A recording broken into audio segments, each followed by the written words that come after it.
Well, hello and welcome. Today we'll be doing our Mastery of Money seminar. And what we'll be doing is basically looking at esoteric concepts to allow you to get the money that you want in life. Not necessarily to become millionaires or to become very, very wealthy, but to have enough money to go through the physical plane, to buy those experiences that you need for yourself and for your loved ones, and to feel a sense of it all just coming to you naturally as an outpouring of the love and the creativity that you put out, rather than this whole concept of like working hard and struggling and forcing the whole thing to come about for you. Basically speaking, the way that I handle esoteric money is I teach people to raise their energy. I teach you to become more life force, more power. And then when you do that, people will be pulled to you. People will show up. They're going to crawl over the walls and under the doors, and they're going to lower themselves in through the ceiling, and they will be there. And when they show up, what you have to do is bill them. You have to have a way of billing these people so that you can basically make money. And that means being organized, having a product or a service or something that you can give to these people when they show up in your life. For you to raise your energy and have all these people show up and then you haven't got a way of working it with them, you won't have the abundance, you won't have the creativity, and you won't have an energy pattern that will go all the way. And basically, some of you are going to need lots of money. You're going to need loads and loads of the stuff in order for you to buy those experiences and to create the changes that you hope for yourself.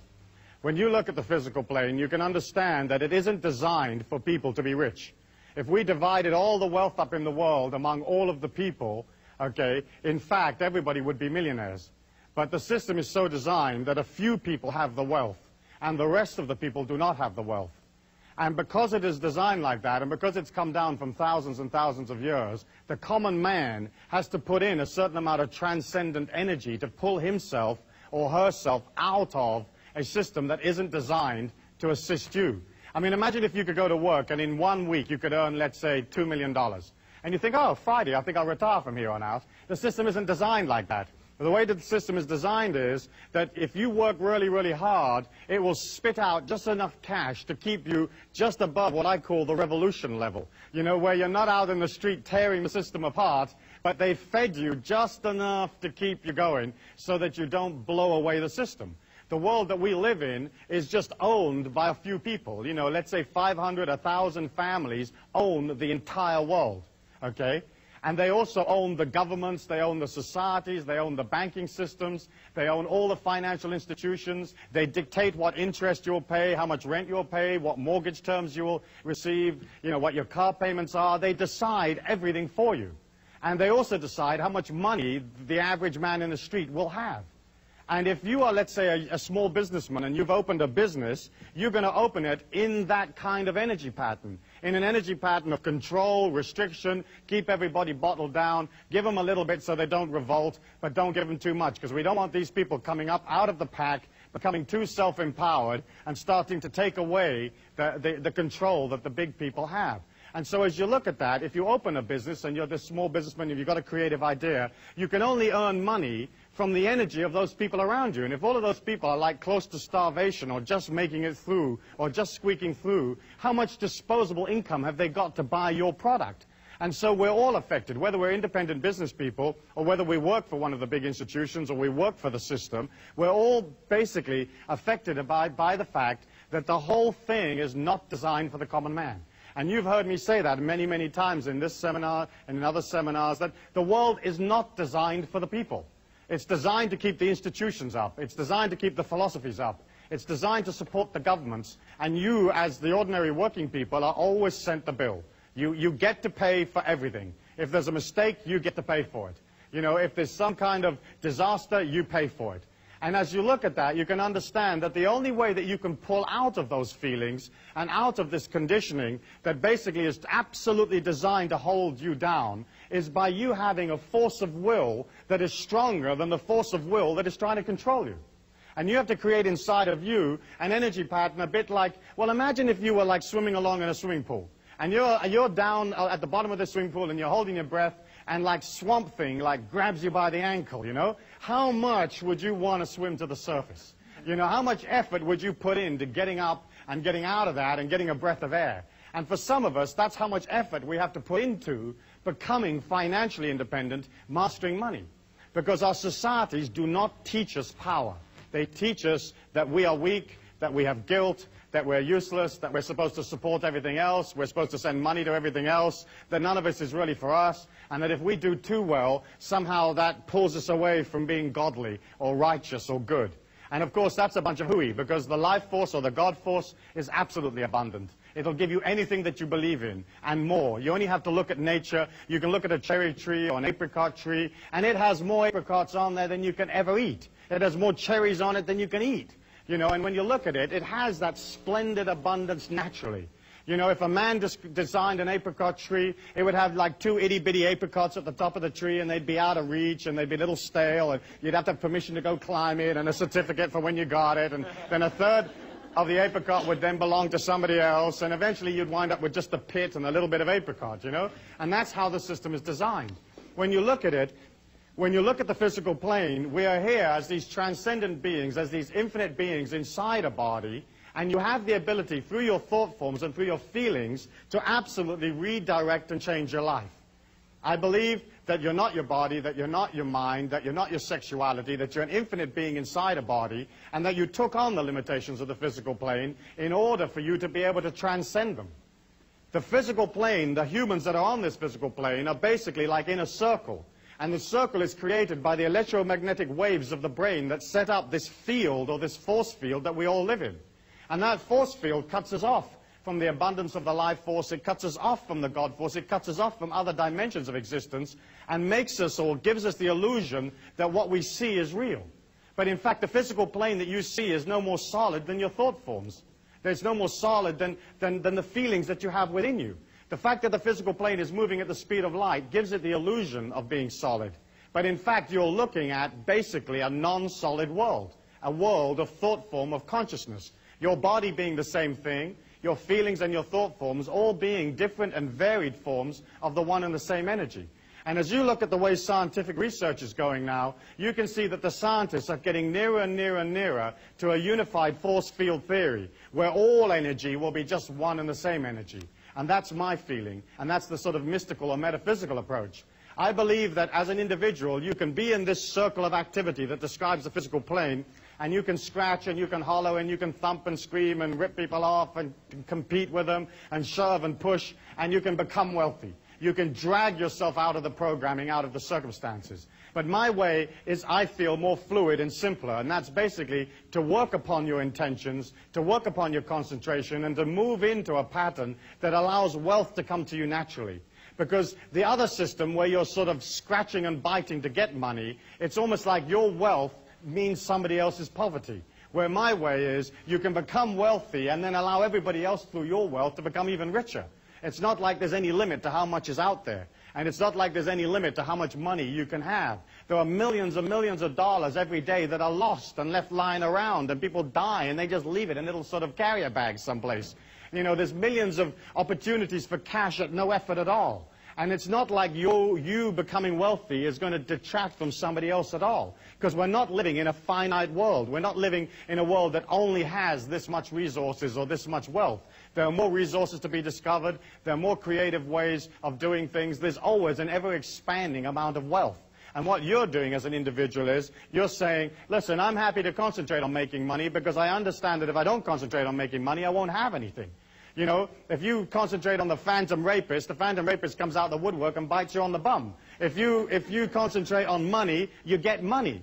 But of course the societies and the way we teach our children disengages them from money. It disengages them from having wealth, because we teach our kids, hey, it's not okay to be wealthy. You know, the meek will inherit the earth. The God force doesn't want you to be wealthy. It just wants you to be this little thing and being terribly poor and being terribly thankful for the little itty-bitty that you got, you know. But of course that's not true. That's just a load of hogwash that was handed down over thousands of years. You know, the life force could give a damn how much money you have or don't have. It is not emotionally involved in whether you're okay or not okay. If you're doing splendidly, then your splendidness will help others, because you'll be doing economic things, creative ideas, you'll be spending your money, hiring people. You know, you're helping the world by becoming powerful. And yet we look at a physical plane where everything is designed to not allow us to become powerful.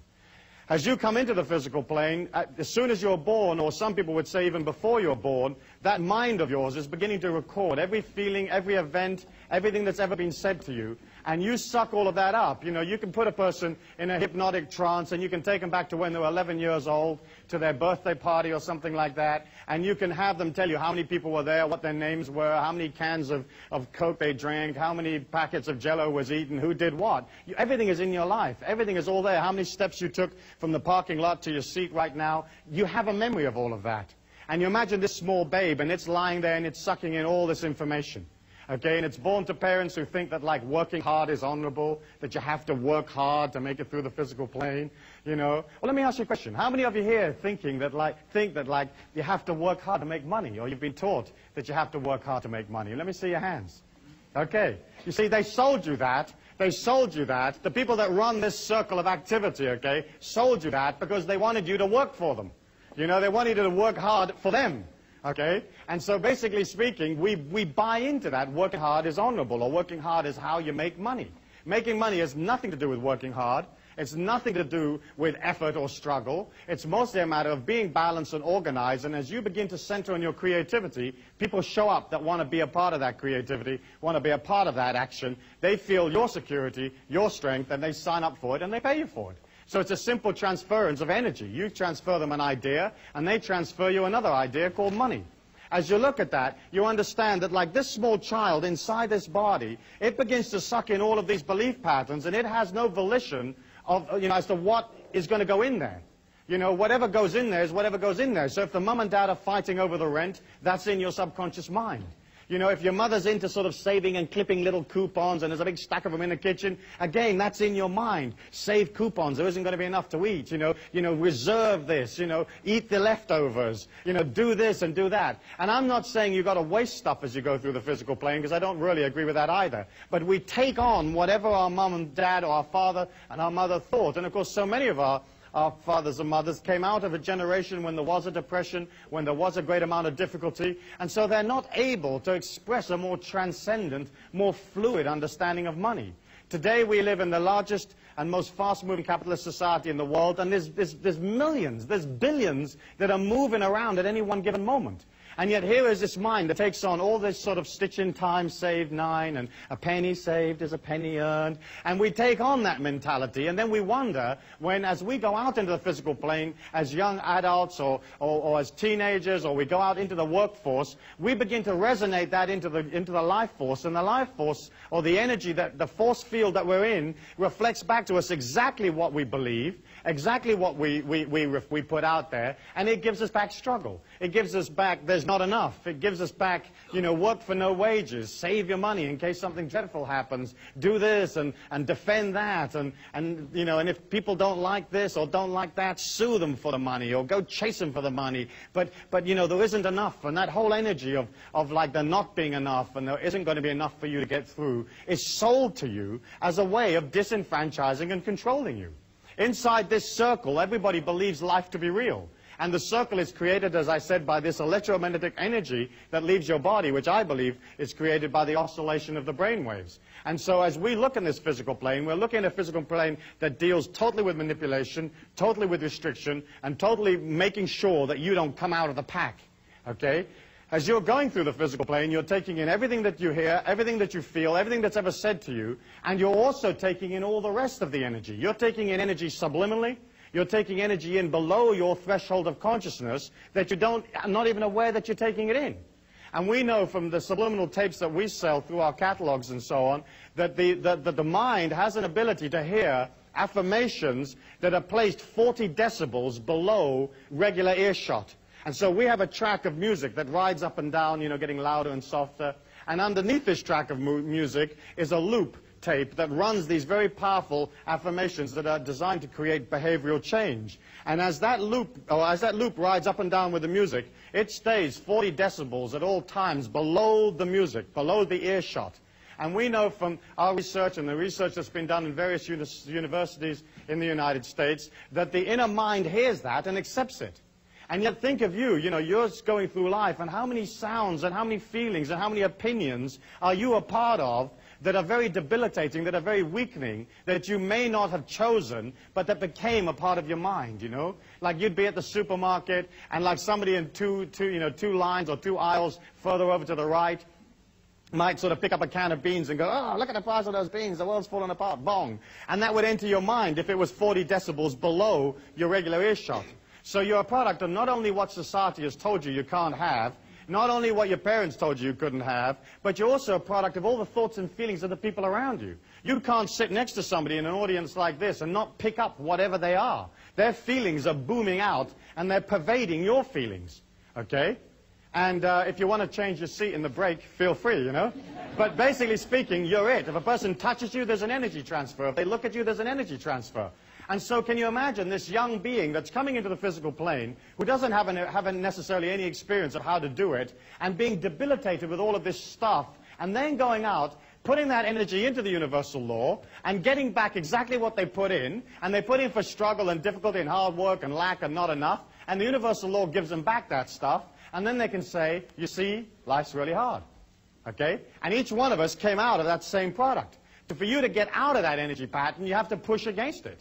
You have to literally force yourself to allow yourself to be in control of the money that you make and to master the money. And the mastery of money for me is, as I said, not necessarily becoming very, very wealthy, but being in control so you spend less than you earn, and you earn enough to buy yourself all the experiences that you're ever going to want on the physical plane.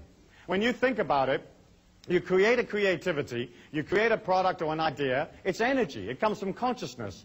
Then you take it out to the people, they respond to it positively, and they give you money, which again is energy. Money is neither good nor bad.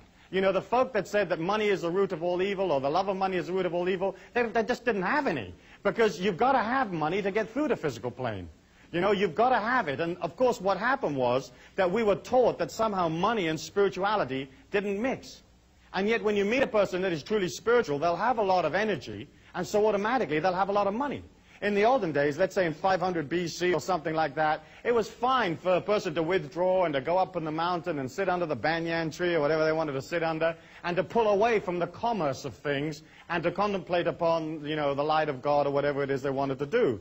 But you weren't born there. Or if you were, right now you're here. You're in commerce, you're in travel, you're in making things happen. It's a totally different society.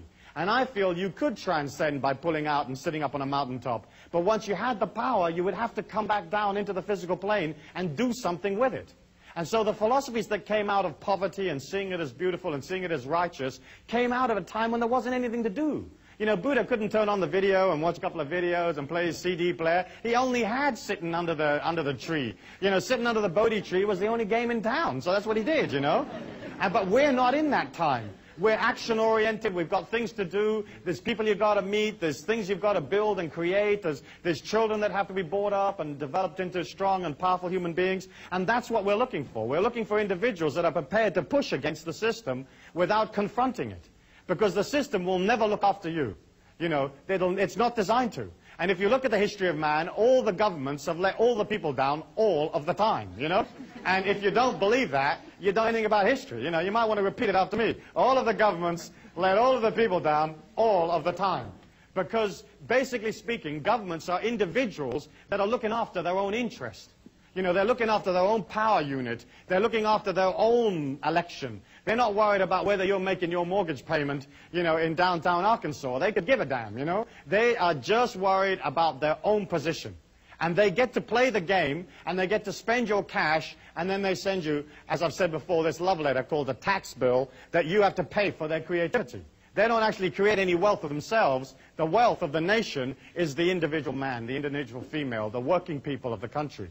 We create the wealth, and they just get to play with it.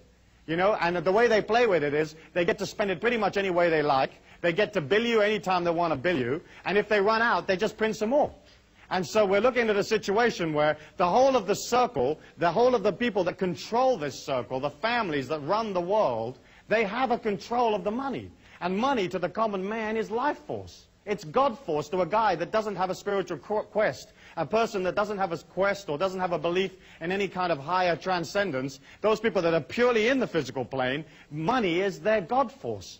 And once these people got control of the money, they could control the life force for the world. And then they could control the destiny of the world. And there's none of you here that haven't been controlled by the big families that run the world. Because they decide everything, from the price you pay for a shirt to how much you pay to go to the movies. Everything is decided, and the whole system is designed not for you not to come out of the pack. And as long as you remember that, now you can push against it, and you can say, gosh, that's dreadful, you know, that's awful. Why have they designed it like that? They designed it because they're into control. They're into making sure that none of us ever get out. Okay, and you can push and you can rant and rave and you can have your little placard and you can go down to D.C. and stand there in front of the White House and it won't do anything for you. The only way you can win your freedom is to have enough cash to pull out, okay, and to disengage somewhat from the feelings of the world, from the emotions of the world, so it isn't controlling you. Okay, and that to me I think is incredibly important because you've been sold this bill of goods that says you can't have it, and then the whole thing is designed, and if any of you do too well, they take the money back from you. All the money you have is basically on rental. You don't have any wealth of your own. I mean, look, for example, in property taxes, okay? They take, let's say, 1% or 1.5% of that property from you every year, okay?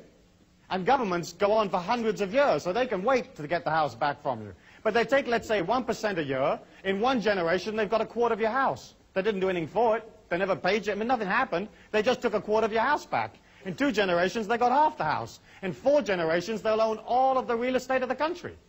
And that's how property taxes work. You know, so you think they've got your interest at heart? No, they just chip in a little bit of your income back, and they time it or they place it so that it's like this creeping thing that you're never really quite aware of. You know, and then suddenly you think, my goodness me, I've given 9% of my house back to these people. Why did I do that? You know, well, you did it because they passed the law saying you had to do it, and you don't have options. I believe in obeying the laws, but I also believe that you can design your life to take maximum fluidity within the law. You know, within the tax structure, within all of the things that you are allowed to do, that the people that control this circle allow you a certain amount of modicum of like elbow room, and then you use that in order to become powerful. And so, as you look at that, you can see that for you to become powerful, to have enough money, you have to begin, first of all, to look at what's stopping you getting money. You know, what are these feelings inside of me that don't allow me to be wealthy? Because for you to be wealthy and to become wealthy and to have people show up and they want to share their wealth with you, because there's only one place that you can get money, and that's from the other people in the physical plane. Because we're the only people that believe in that stuff, okay? You can't get it from any place else other than the other mugs in the game with us. And so we have this energy that's absolutely neutral, and you have to create an energy from within yourself and then get these people to come along and give you the cash. To do that, you have to look at, hey, what do I really feel? You know, what do I really feel about money? And when you look at how we deal with money, you can see that, like, for example, you may have had feelings. I know I certainly did. I remember thinking that if I became too successful financially, somehow it would pull me out of the society that I lived in. You know? Like, if I do too well, I might have to leave this ghetto, you know, that kind of feeling, you know? Or if I do too well, all my friends won't like me anymore.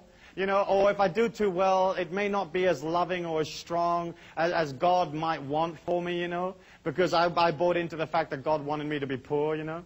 And so as you look at that, you can see that, like, we have hundreds of these limitations. I mean, thousands of them. You know, stitch in time saves 9. You know, there's one. You know, what does that mean, for goodness sake, you know? If the thing tears, chuck it away and buy another one. What are you doing all the stitching for? I mean, who's got time to do stitching and stuff, you know? Oh, stitch. You know, I mean, you get another. It's as simple as that. But we buy that. We buy, for example, things like women are no good at figures, you know, like they're no good at mathematics. That means that somehow or other they're not going to make so much money. And, of course, women are just as good as anybody else with mathematics. You only need an $8 calculator. You can work it up to $10 billion, you know. And I do a lot of business with females, and we travel all over the world, and we use a lot of feminine talent in various areas, and they know how to charge, and, you know, they know how to make it work. I mean, it's simple. It's like, well, here's $1,000, lady, and here's $20,000. Which would you like to have, you know? I mean, it's obvious. You don't have to be brilliant to figure that one out. And so, you know, we buy that stuff. We buy that stuff. We buy, like, getting inside the little circle, getting in the corporation, and taking what they eke out for us, you know? There are other types of limitations that deal with, like, religious beliefs, you know, where if you're not, you know, you're not holy if you're rich, or that kind of thing. And then, of course, we have all the limitations that deal with, well, if I do too well, You know, nobody will like me. If I do too well, it'll be such a responsibility looking after all this cash. You know, how the heck am I going to figure out what to do with all of this money? You know, if I do too well, you know, it will cause me problems. I'll have all these responsibilities. I'll have to defend it and so on. And we buy that stuff. Philosophical limitations about your relationship to money. You know, spiritual limitations of one kind or another, sexual limitations. You know, maybe if you're a minority, you may feel that in this society you don't have the ability to do as well as the people that are in the majority, like as if the God force of the money knows what the color of your skin is, you know, and thinks, oh, I'm going to give this guy a hard time because he's different or something like that. And as you look at that, you can see that all of the people out there in a society or in a circle that is not designed for them to do well with anyway, and all of the belief patterns they've got and all of the limitations, you can see that, like, you can understand why the people aren't rich. You know, why they never make any cash. Let me ask you for one or two of, like, those standard limitations that we're all a part of, those limitations that are so much a part of our culture. Perhaps you might like to kind of wander around and pick up a few for me. Great. There's one my mum always used to say, you've got to save for a rainy day. Absolutely. And if you save for a rainy day, of course it rains, you know, it has to. Because that energy of putting in the negativity pulls to you the rainy day. You know, the very fact that you believe you're going to be a part of a disaster means the disaster will happen. And if you put a whole bunch of dry food in a hole in the ground, you know, because of that energy of defending yourself, you mount 2 machine guns on the roof, you put your granny there defending the house, defending the street, then what happens is that energy pulls to you the disaster because of the negativity that you're putting out. And if you put this dry food in the ground, something will happen, and this moose will come along and it'll do itself on your food, and there goes your stash, or there goes your stock. You know, let me ask you for some others. If you have any money, don't tell anybody. Yeah, if you have any money, don't tell anybody, because some reason or other that's going to either make them angry or jealous, or they're going to come around and try to take it from you. Of course, that's a load of nonsense. If you're wealthy, you just feel wealthy. I think you don't want to be brash about your wealth and sort of showy or too showy, but you've got to spend it. There's absolutely no point in having money if you don't get rid of it. The whole point of it is to keep it moving and keep it flowing. Money, of course, is like manure. If you pile it all up in one place, it stinks. If you spread it around, it makes things grow. Right?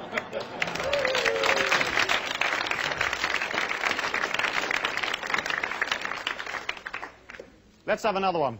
It's easier to get a camel through the eye of a needle than a rich man into heaven. Right, that's a standard one. And, of course, the eye of the needle, I believe, was it not the gate of Jerusalem?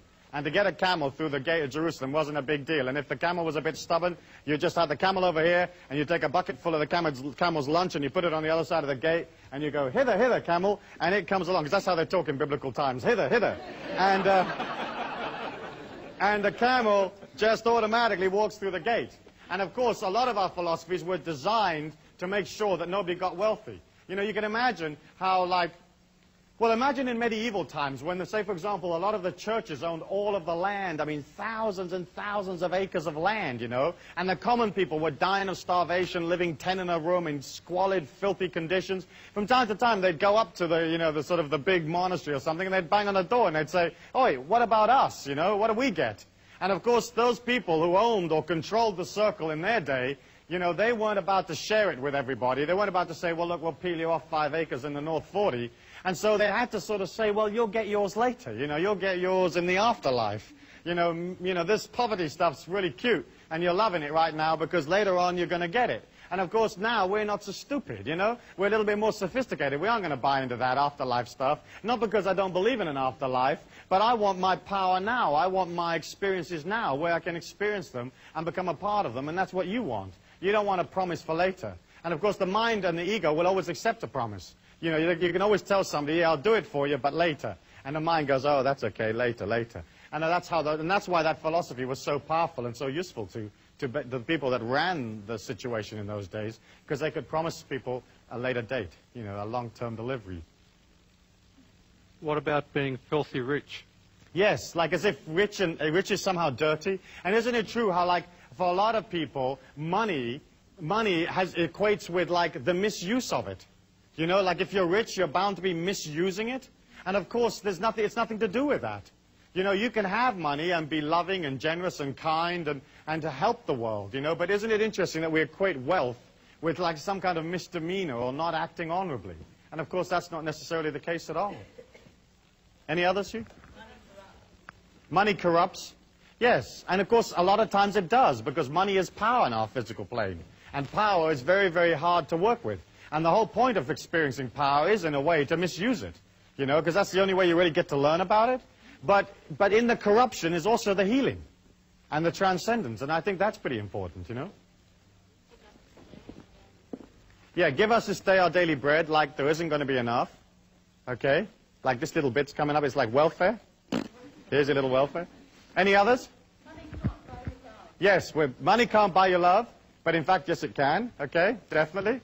But the fact is, of course, that the way you get love is to express love.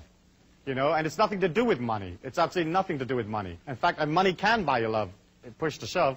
But basically speaking, it's only a matter of expressing a loving attitude, and love will come to you anyway. Any others? Yes. Can we have a positive one? Money makes the world go round. Money makes the world go round, and of course it doesn't. The world spins automatically of its own. Yes, save for emergencies. Okay, that's the same thing as was said before, where you're waiting for the emergency to come. Beautiful people are rich. I'm sorry, I've got more than one coming at once now. Yes. Only beautiful people are rich. Only beautiful people are rich? That's not so true. I know a lot of ugly millionaires. Yeah. But you see how all of that stuff became so important, you know, and all of that stuff became a part of our culture and a part of the way that we treat money. And of course, what you have to do now is to begin to resonate a powerful intention for your whole trip about money. Because when a person permeates that negativity or that weakness inside of you, because it is already there in your mind, there has to be an acceptance. You know, you have to accept that. If you're standing next to somebody in a supermarket and they're projecting lack, if you have lack inside your mind, you actually enhance or increase the lack that you have. Okay? The only way you can come out of power is to not have it in your mind, or to have this forward projection of energy, this expanding energy that feels, yes, I can, yes, I will, I have it all around me, this is a flowing situation, and there's no problem with the amount of money that's going to come to me in my life. When you resonate your feelings, they change moment by moment as to what you feel about yourself. If you feel negative, you begin to create inside of you a feeling that pulls energy to it in a kind of imploding or coming in parabola of energy or curve of energy. And negativity has a way of resonating, so it sucks other feelings towards it. So if you're negative, you'll pull to you somebody else that is equally negative. If you're negative, you'll pull to yourself energy patterns that are disastrous or tend to fall about. And at the top of the curve, you know, it's just little niggly things that go wrong. You know, the car won't start, and this happens, and the handle comes off the bathroom door, that kind of stuff.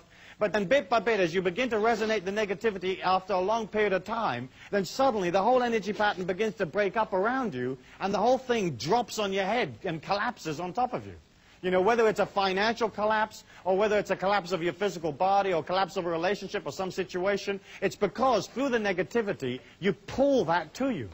And by pulling it to you, you suck from the physical plane, and you suck only those parts that are congruent to you.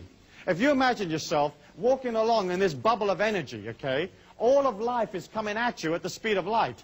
And it's coming at you upside down, okay, at the speed of light. And you have all of these possibilities coming at you at any one given moment, okay? And you will pull from those feelings that are the same as your feelings, that are congruent with your feelings. So all the goodness in the world is coming at you, and all the evil's coming at you. And then you can pick up whatever you want. And so you kind of filter through your own feelings those experiences that are exactly the same as what you feel. And so as you maintain and establish a negative energy pattern, or a pattern of limitation or lack, it begins to pull in on you, and it pulls from the physical plane all of those things that are exactly the same. The only way to defend yourself against that, the only way to really develop a power inside of yourself, is for you to begin to pull out of you this transcendent, infinite, abundant feeling from within you. When you express positively, it creates an outgoing or exploding curve of energy. It's like this outgoing feeling. Not only is it warm, is it fresh, is it loving, but it inspires people because it's pure life force. It's pure confidence. And it's not like sort of confidence that you wear on your sleeve, which is real sort of pushy type of confidence, but it's basically confidence of feeling everything's okay. And as you resonate that energy outwards, the more and more power that you put out into the world, the more you allow that infinity and that abundance to come from your feelings, the less the negativity of the other people pulls you down. Because you cannot walk in a crowd of people, say in a supermarket or in a shopping mall, without having all of those people affect you. And you've all experienced it, where you've got out of a car and you've walked into a mall and you've only walked like maybe 100 yards or 200 yards and you bought like a can of something and you walk back to your car and you're absolutely exhausted. You know, have you had that experience? Right. And it's because what happens is, as you walk through that mall, your feelings are resonating around you, and everybody else is literally taking a bit of that energy from you. Every time they have eye contact with you, every time they touch you, every time they pass you, a part of you leaves with them. Unless you're resonating this everlasting supply from within yourself and resonating it powerfully and strongly. Then what happens is you get into the habit of holding your energy, holding that power to yourself. And it's the same way, again, with money. If you feel confident about it, it begins to be there. It's like natural. But you can't come from like way down here in a state of, let's say, limitation and poverty to something up here where you're walking with or a part of absolute abundance. You know, if you resonate poor feelings, you have to stay poor because universal law's got to reflect that. And so the name of the game as you begin to master money is, one, allow yourself the patience to go beyond the old stuff, the old garbage, and two, begin to resonate in your feelings the abundance that you're a part of. And here you have to be very, very careful, because a lot of people begin to think, oh yeah, all I've got to do is act abundant, act powerfully, act transcendent, you know, buy a lot of stuff, buy a lot of fancy clothes, and abundance will come to me. In fact, what you've got to do is you've got to begin to see abundance in those things that you actually have. Okay? It's not a matter of like going out and spending a lot of money on French clothes or something and then being in debt, because that very fact that you're in a debt is going to pull you backwards. It's more like saying, okay, around me I have this and I see beauty and abundance in it. And then, as you begin to become more and more confident and you have more and more surplus income, you can begin to create affirmations of abundance in your feelings that actually affirm, hey, I'm doing fine, I'm doing well. And so, yes, go out and buy a good suit. Go out and buy a fine dress, a fine pair of shoes, whatever it is, you know, and have one, but have one of the very, very best quality. If you go for the cheap and the cheerful and the discount, it's always has that energy. You know, a discount, say, vacuum cleaner has a discount vacuum cleaner's energy. And I remember my wife once buying this vacuum cleaner. It was at a used machinery shop, you know, one of those places where they sell used appliances. And she was all proud of herself because she'd got this thing for $15. And she wheels in this vacuum cleaner, and it looked like a $15 vacuum cleaner, you know. In fact, to me, it looked like she'd been ripped off at $15. And she plugs it in, and there's this limp little bag hanging on the back of this thing, you know. I mean, it's just holding on for grim death. And I said to her, don't you think that bag is supposed to be like full of air and abundant and pleased with itself?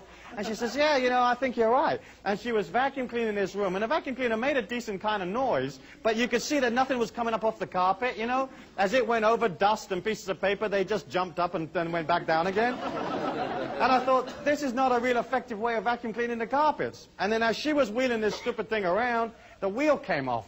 And as it came off, it created this sort of very, very sort of gentle curve as it went around the carpet and sort of came into this semicircle round to the other side of the room. And of course, as the wheel went round the room, it did pick up a little bit of dust on the wheel, you know, that was natural.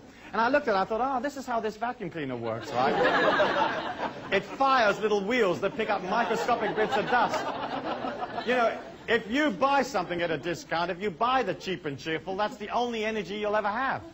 You know, and you can go in there and you can see this vacuum cleaner and it looks neat and it's made underwater by Brazilian convicts and it only costs $9 and you'll say, I take it, and it has that energy. And so I would say to you, like, if your life is in control and if you're beginning to master money and beginning to feel that you will always have money, then you can begin to spend on those things that are important for you. And I would always go for the very best. I would just have less of them. You know, if you've only got one suit, at least have one decent suit and look good in that. So at least when you go for the interview, you come out of an energy of like, you know, I feel abundant, I act abundant. But don't go wacko, wacko, wacko and just spend a whole bunch of money. And I've watched people take on this philosophy and do exactly that and get themselves into tremendous trouble, you know. As you begin to create those feelings inside of yourself, it has to permeate your entire life. You can't have, like, let's say, one nice dress and then buy a $1.99 pair of shoes, you know, plasticky ones. And you can pretty much always tell people buy their shoes, because only people that have got money spend money on shoes, you know, that buy decent shoes. So you'll get somebody that's wearing this incredible dress, and then they're wearing these pair of shoes, and they're like this little plasticky pair of shoes. And you can suss it out. I mean, you can say, oh my gosh, look at that. You know, if somebody comes in for an interview and they're beautifully dressed and they're wearing a decent pair of shoes, you know that that person, you know, feels good about themselves, feels strong. And of course, how much money you make is exceptionally intimately linked to how good you feel about yourself.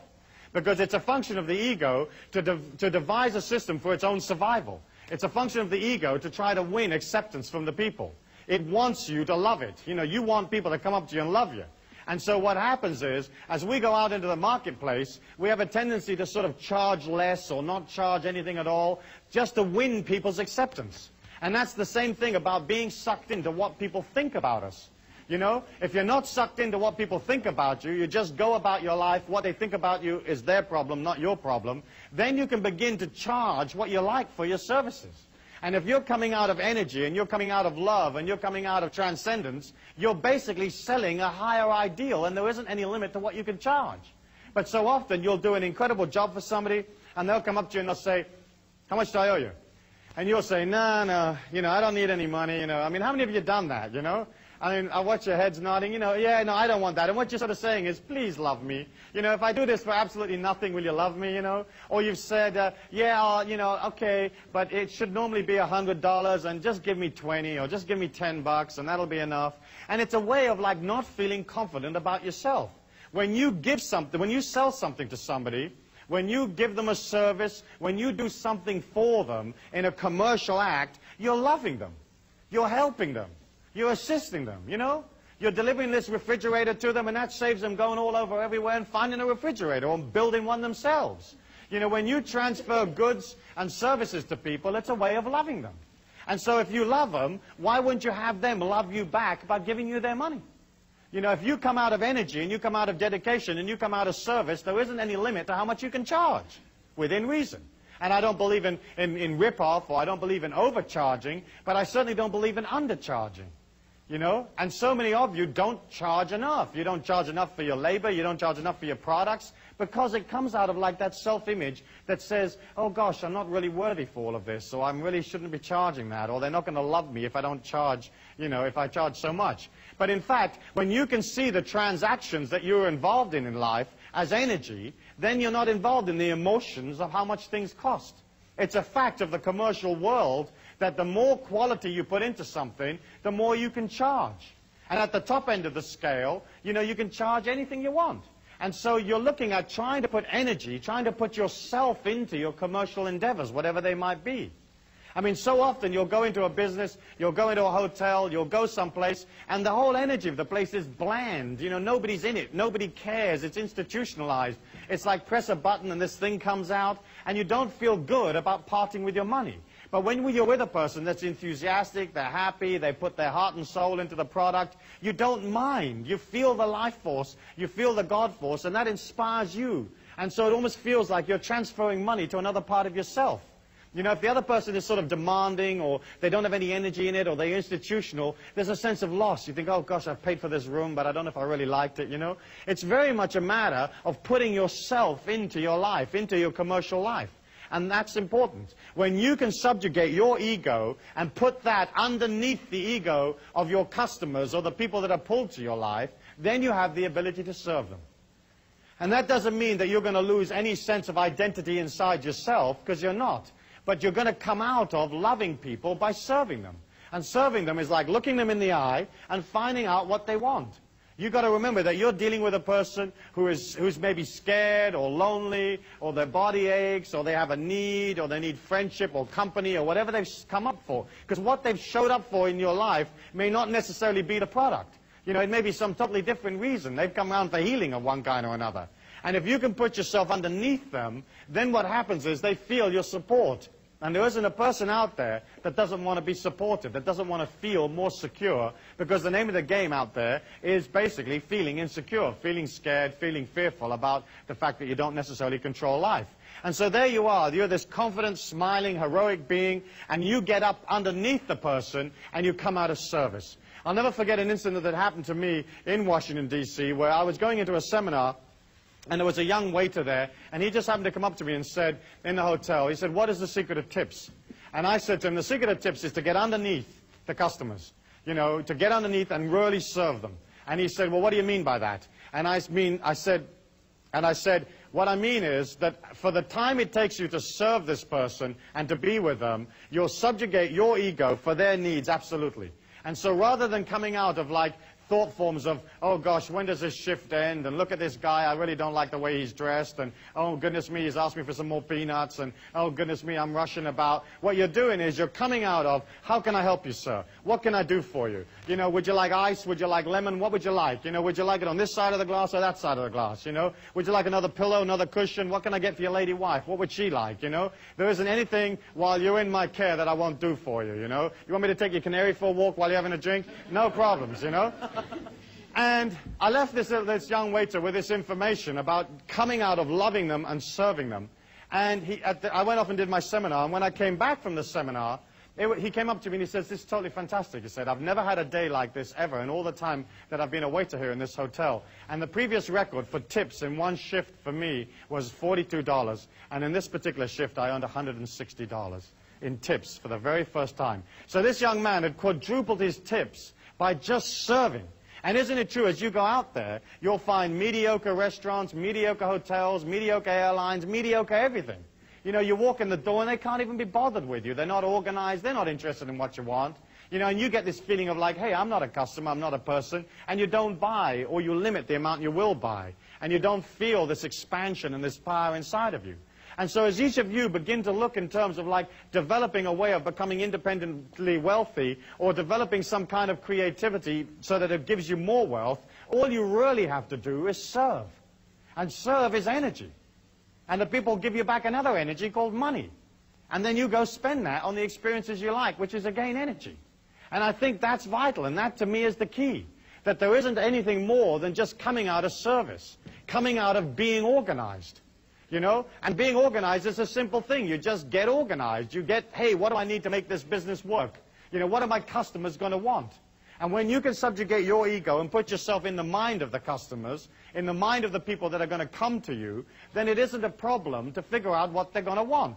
They're going to want to be comfortable. They're going to want to do it quickly or reasonably quickly, whatever it is. They're going to want it to work. They're going to want to be able to have value for money. They may want more than one way of paying for it. But basically speaking, what do they want? And then if you begin to concentrate on making it clean and fresh and beautiful, people respond.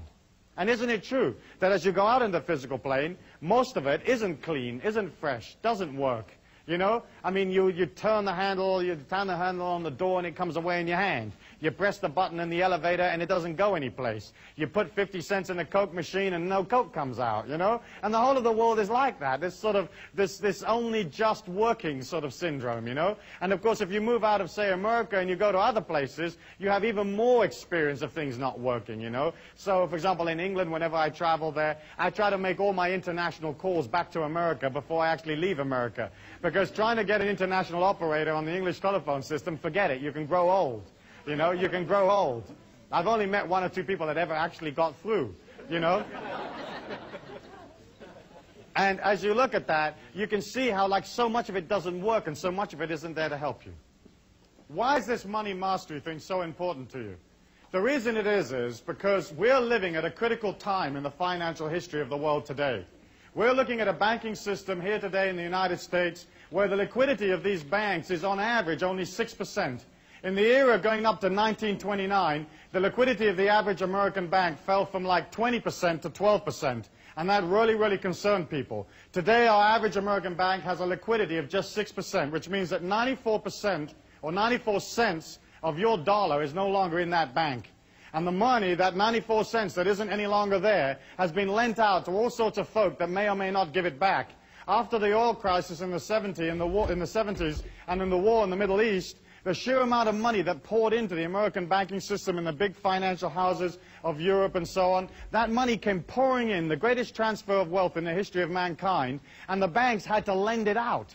When a bank takes your money, when it takes your deposit, that's a liability for the bank. The minute they can give it to somebody, lend it to somebody, it becomes an asset in their books.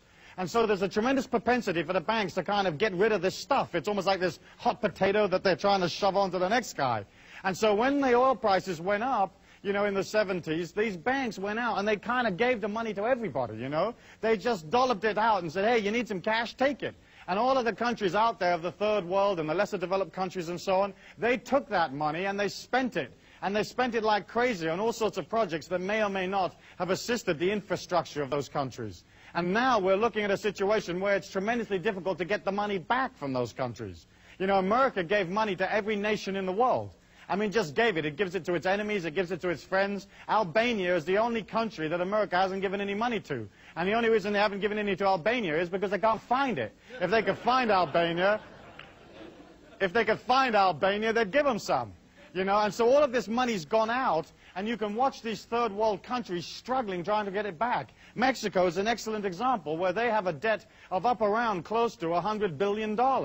And they get about $7 or $8 billion a year in oil revenues. So you can see that if they're only paying, let's say, 7 or 8% interest on their money, they need all of their oil revenues every year, forever and ever, in order just to service that debt. And what happened was that when oil fell recently, you know, tumbled down from its peak of $30, $35 a barrel, we got into a situation where the American people were literally wiring money down to Mexico so it could wire it back to the bank so that nobody would default. It's like you're getting billed as a common man, you're getting billed for something that's nothing to do with you. We have a situation where, for example, corporate debt in this country is at 50% of its total assets. And a lot of the assets that the corporation have are in the form of paper and notes and bonds that they're holding of other corporations. So the 50% that you think they've got, some of that may be real money and may not be real money. The government has basically continued to print money like crazy in order to try to keep the system up. After 1946, all the major trading nations agreed to come off the gold standard, which meant that all of a sudden money didn't have to be real anymore, because in the olden days, a dollar bill was a receipt for some gold someplace. And in theory, you could walk up and you could say, hey, you know, I want my gold, you know, or I want to look at my dollar bill, or whatever it is you do when you go around the bank. But basically speaking, once all these countries came off the gold standard, there wasn't any limit to how much money the governments could create. And here in America, since 1980, the government has expanded the money supply 300%. But the country's only grown like 25 to 30% in that period of time. And so when you have a situation that the people that control all of the activity inside the circle can literally print money, you can see how there's a lot of money out there that really doesn't have any value at all. It's just a matter of everybody believing in it. And the banking system, everybody's got to believe in it. And that's why the common man never gets any of the information. They only get little bits of the information, because if anybody actually told you what was actually going on, you'd freak out and you'd go get your money back. As you look at that, you can see that like personal debt has expanded to the point where like the average person owes like 1.5 years' wages. You know, corporate debt is 50% of assets. The governments are running trillions of dollars worth of deficits. The trade figures are incredibly imbalanced, where it's costing billions and billions of dollars every month, you know, more than they're actually taking in. And you can see that all of this is creating a strain on the financial resources, not only of America, but all of the trading nations of the world. As you see that, you can either say, well, that's great, I'm sure it'll all be all right, I'm sure it'll all be fine, or you can say to yourself, wait a minute, there's something going on here. I'm not in the possession of the facts, I can't fix what's happening in the third world, I can't fix, say, for example, that there are a record amount of, say, bank failures in the country right now, higher than even in that period prior to the Depression or the collapse of 1929. I can't fix that. I can't fix the business failures. I can't fix all of these scams that are going down with these various junk bonds and so on. All I can do is get in control of my own situation. If there's ever a liquidity crisis in the world, and it looks like eventually there's bound to be, because we just can't carry on inventing money and spending prolifically, if there's ever a liquidity crisis, cash will become king. You know, you'll become God if you've got cash in hand. You'll be able to go out and you'll be able to buy things for cash. Recently, near my hometown of Taos, they sold off a whole bunch of houses that had been repossessed for mortgage defaulters. And they put up 241 houses for sale all in one day, and the FHA got a whole bunch of people in for this auction to get rid of these houses, because obviously they didn't want the houses. And the houses sold off in that morning, and the cheapest house sold for $400. And the most expensive house that got sold off that day was only $21,000. And you can't build a family home for $21,000. So you can see that if there's ever a cash crunch or there's ever a difficulty, if you have cash and you're liquid, you'll be in a position whereby you'll be able to go buy things that you've always wanted at half the price, a quarter of the price. You'll be in a situation of being empowered. You know, and you can pop out one day and you can spend 10 grand and you come home at night and your husband says to you, what you've been doing? You say, I've been shopping. I've got this entire street. You know, I got it from the 7-Eleven right up to the traffic light, the stop sign, you know. And I had enough money in my pocket to take a limo home. You see, and some of you have saved all your life for that stuff. You're going to come into a period of time where that cash is going to be king. And the way to achieve that cash is, obviously, you've got to spend less than you earn. You have to have fiscal discipline. And fiscal discipline is looking at what you earn and beginning to de-escalate the debt that you have. Getting into the mastery of money is basically spending less than you earn and beginning to develop a certain amount of liquidity. Now, you may say to me, Stu, well, how do I pay off my debts and develop liquidity? The fact is that as you pay the debts, your whole energy begins to calm down, you feel less out of control, and the opportunities that you need to make money will find you. But again, you have to be organized, you have to be centered, you have to know what it is you want, and you have to begin to go for it. And if you can't go for what it is you want in life just yet because you're stuck in some job here, just maintaining everything, then at least you can begin to play that fake it till you make it energy. You can begin to move towards it. You know, like if you're pumping gas in a gas station and you want to be a film director, well, you begin to resonate an intention for that. And you go to film school in the evenings and you buy books on film directing and you watch films and maybe you join an amateur filmmaking club, but you're moving towards your goal. So often people find themselves like down here and they hope that they can pull their energy up to up here and they never make it. You have to move towards whatever it is you want, and as you move towards, it's almost like the energy comes around you and supports you to get what you want. Which means that, of course, you've got to be clear about what you want, you have to have clarity, you've got to know what it is you want. And we've spoken about that in the past, have we not? But it's mostly a matter of deciding, hey, what do I want for my life right now, and what do I want later on, and what do I want later on, and concentrating on the right now. And of course, if you're not clear about what it is you want, then you begin a program of getting rid of all the encumbrances and all that stuff that's around you so that you can have what you want, so that you are clear about what you want, you know? And then you develop this high clarity about who you are, what your mission is in life, what your gift to the people is. You're like, hey, what are you going to give people? You know, you're this heroic being, you understand yourself, you've got perception that other people will never have, you've got energy they'll never have, creativity that they can't even dream of, and what are you going to give them? You know, what are you going to give them when they show up? And you have to have that clear in your mind. As you develop high clarity, as you develop high resonance, which is basically moving towards your goal, resonating this intention, resonating the whole idea all of the time, bit by bit, the universal law has to give it to you. And it's only a matter of coming out of control. It's only a matter of controlling the situation, dominating the situation, and seeing what opportunities there are. In order for you to be able to be in the marketplace, you know, you have to have something that you're going to offer. And so each one of you is going to have to develop a skill or some kind of service or knowledge, or you're going to have to get into control of a product. And you've got to have something. And so often people want to make money, but they don't have anything. You know, so if you haven't got that, you're finished. You haven't got a chance. You've got to have it. It's got to be neat. It's got to be fresh. It's got to be exciting. And it's got to be there for when people show up. So like a skill would be like you're a plumber, or you do something that other people can't do, and you do it for them, but you do it in an unusual and creative and exciting way. You know, and you roll up at the front door and you're in this big polystyrene bubble, you know, that looks like a sort of a spanner or something. People say, what are you? You say, I'm the plumber, and it's musical, and up comes a little hat, you know, and they think, oh, this is incredibly interesting. This is really different. Most plumbers show up in, you know, oily overalls, grumbling and moaning about how lousy plumbing is. And this guy shows up in his chicken outfit or whatever it is, you know. I always had this idea of a loan package where you'd get all the details of the loan you wanted when you went to the bank. And it was this incredibly beautiful loan package. And then you would train these 3 canaries to sing. And when you open up the loan package, the canaries would go, give us the loan, give us the loan, give us the loan. You know, well, imagine the bank looking at you and you telling them, hey, listen, what I want to do is open this flea circus. And by the way, here's these 3 canaries that we've taught to say, give us the loan, give us the loan. You know, it's like the bank would understand you. They may not lend you the money, but they would understand the creativity there. So as you decide that, you've got to either have something that the rest of the world hasn't got, which is a skill, or you've got to have some kind of knowledge. And we live in the most powerful, most information-conscious world that there's ever been. And there are 4.9 billion people out there, and they all want to know something. You know, they want to do the courses. They want to get slim. They want to be more beautiful. They want to be more protected. They want to learn to do acupuncture for canaries or whatever they want to learn to do. And you can say, well, I happen to have this incredible course that you can do. And in fact, information transfer is now one of the major industries in the world.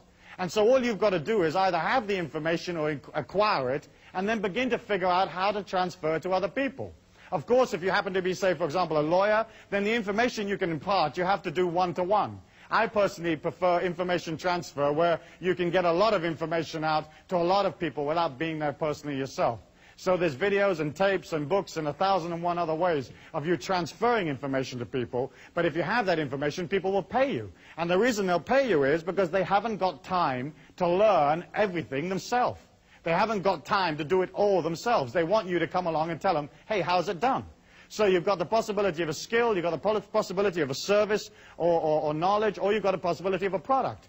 And of course, the product is by far and away the easiest way of making money, usually. Because there isn't usually any limit to how many products you can manufacture, ship, and get paid for. You know, knowledge has its limitations in many ways. A skill or a service has its limitations because you have to show up personally and do it. But a product has that incredible neatness that if it works for 10, it'll work for 100, it'll work for 5 million. And, you know, I've heard stories of people that have started companies that have literally made $40 million in the first 9 months of the company.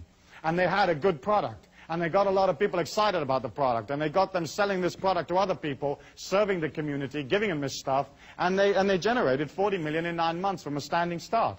So if you have something that is a product, you're in a position to transfer that to other human beings and get paid for it. I think the important thing to remember about a product is that it has to be something that you love, that you live and breathe. You know, if you're setting these little multi-swivel toggle flanges and you love them, great. But if you're selling something that's boring and doesn't work for you and you don't like it and it isn't quality and it doesn't honor the people and it comes out of negativity, your heart will never be in it. And isn't it true and isn't it delightful when you meet a person who's into what they do? You know, and you go in the hardware store, and I hate hardware stores. They give me the creeps just to walk in them, you know. I don't like do-it-yourself. I don't like fixing things. I'm lousy at that stuff. And just to walk in and all those little oily boxes, I mean, it just throws me away. And so if you go in there and the guy's all happy and smiling and he's the sage of the oily boxes, you feel nurtured, you know. You feel nurtured. You feel, oh, this guy really knows. And you don't know. And they ask you all those dumb questions, you know, don't they? They say, well, do you need the a quarter of a 16th inch double swivel reversed diddly-diddly? And you go, I don't know. You know, I just want a screw that'll hold the bathroom mirror up. Yeah, but do you want the kind that's the double bolt with a whammy-jammy on it? You know, and you don't want to know. You know, you just want a guy to give you the bolt. You don't care what it costs. You haven't got time to figure it out. You don't want to do like a 4-week course in little bolts. You just want a bolt. And so you feel supported. And so often we go in stores and the attendant will say to you, the shopkeeper or whatever, oh, I don't know, I just work here, you know. Does this, da-da-da-da? Oh, I don't know, you know. They don't care, they're not interested. And I think that if you're going to be transcendent beings and you're going to serve the community by giving them something, you've got to be damn good at it. You've got to put as much energy as you feasibly possibly can. You've got to get organized. You've got to have concerted action in the marketplace. Because all the affirmations, all the visualizations, all the stuff out there, you know, the prayers, whatever which way you have, rub the little rabbit's foot, all of that stuff won't work for you unless you're out there with a concerted action plan. You love it, you live it, you breathe it, and you're happy and excited to deliver it to the people. It's simple. It's incredibly simple. Commerce is just a matter of expanding yourself to do more of it. And that expansion always comes out of control. It always comes out of controlling your environment, understanding there's no limit to how much you can charge. Well, let me ask you, how many of you are going to put your prices up next week? Let's see you. You know, how many of you really believe in yourself? There you go, you see. And people will come into you and they'll say, well, isn't this massage $40? Normally, you know, I understand now you're charging $80. And you say, yeah, I charge $80 this week. I feel good about myself. Next week I'll feel even better. I'll charge $160. You know, and you begin to charge, but you put yourself in it. If you put yourself in it, they won't mind paying for it. And so, again, it's very much this whole philosophy of like pulling out of what the world says you can be, pulling out of the limitations they say you've got to be a part of, getting clear about what it is you want, resonating that intention for yourself, in other words, moving towards it, creating a clarity, creating a power around you, and heading on out. And some of you are going to have to move slowly out of, let's say, something that's restricting into this special kind of freedom that you're developing for yourself, but you begin to create it. You can begin to create it by developing, say, a hobby. There's a million of you that have various kinds of hobbies where you can make money on them. And I know guys that have converted their hobbies into multi-million-dollar businesses, where there's things that you know, things that you're interested in, and you can begin to form associations and begin to meet people. You know, if you don't go meet people, then again you create around you this limitation of not having enough people to go sell. You can have a brilliant idea, and if all you know is your auntie and your mum, you've got 2 customers, you know? But if you begin to understand that going and meeting people is a way of you expanding your energy, it's like saying, oh gosh, I've got this little energy and I don't feel too confident about myself and I don't feel too confident about this stuff, and so I won't bother to tell anybody, and that way I'll never have to like face the fact that I'm not really confident. But if you're good, if you're damn good, if you're coming out of love, you're coming out of service, you won't mind expanding, you won't mind traveling, you won't mind trying something new, and you won't mind going out and meeting people. You know, I tell people, listen, if you want to meet people, join churches. You know, it's a great place to meet people. You can give out your little card in the breaks, you know, pass them out in the pews, and then just join as many churches as you can sign up for, you know. I mean, you join a Muslim church, and then you go to the synagogue on Saturday, join a couple of Christian churches on Sunday, especially those sort of open, positive, New Agey type of Christian churches, you know, and then Monday you can get into some kind of wacko cult, you know, and you join them on a Monday when they have their services, and you just surreptitiously are passing out your cards, but people get to know you. Because I've watched people develop ideas that were really cute, that were really neat, and go out into the marketplace and have an initial burst of activity, and then fizzle out. You know, and then suddenly they're despondent and they're upset and they feel that their creativity isn't any good, and they wind up going back to what they used to do because they didn't have the force or the courage to push through to like meeting people, talking to people, being with people. When you get to the point where you talk to 100,000 people a year, you've got a chance with your idea. When you get to where you talk to 1 million, you've got a real chance. When you get up to like 5 million, then you're really cooking, you know. When you get up to 50 million, forget it. You know, you'll have so much money, you'll have to move out of the house and get a bigger one. Because it's people that are going to give you the cash. And it's you feeling confident about yourself and going up to these people, presenting them with the idea, and knowing that they're going to love it. And the reason they're going to love it is because you designed it for them. You designed it for the people.